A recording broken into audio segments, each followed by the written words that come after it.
State's efforts to crack down on illegal immigration, but now he is facing pushback, not just from the Biden administration, but also from Mexico.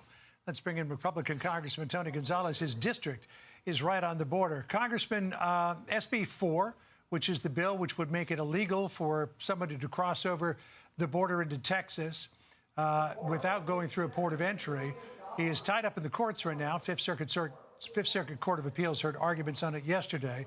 It'll render a decision at some point. What are you hearing in your district about this issue? We have had enough, and we are grateful for Governor Abbott to do everything he can to try to get this border crisis under control. Look, local law enforcement don't want to be enforcing immigration law, but nobody else is. It's very clear President Biden is shackling the hands of Border Patrol agents. Border Patrol agents, they want to be back out in the field. They want to be doing their job, but the facts are they're not, and somebody has to fill that gap. And until the federal government starts doing its job, we welcome local law enforcement and Texas doing everything they can to keep us safe. So Mexico has said that even if SB 4 goes into effect, it will not accept migrants who were sent back across the border, because that's one of the provisions of the bill. I can't imagine Mexican officials saying that during the Trump administration.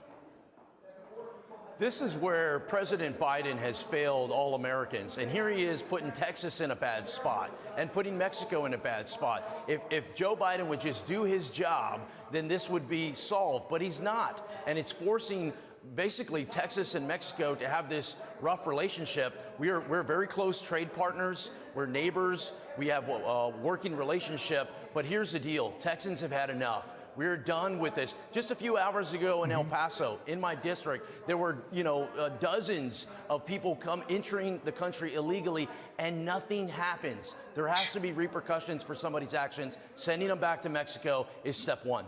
Speaking of people who enter the country illegally and nothing happens, I don't know if you saw it, but there was this study done by Syracuse University which tracked the number of deportation cases that were thrown out by immigration judges.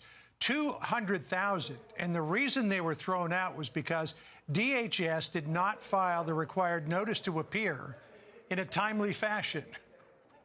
A lot of people are saying, what the? John, this is pure madness. This is exactly what the administration wants. They want these open borders. They want this to occur.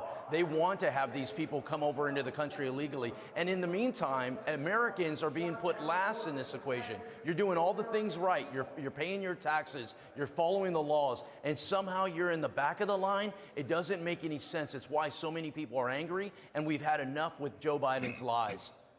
Something else that has become a little bit of pop culture here.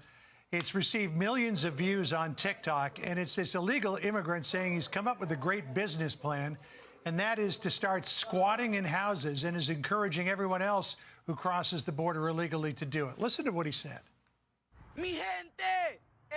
My people, I have thought about invading a house in the United States because I learned there's a law that says if a house is not inhabited, we can expropriate it.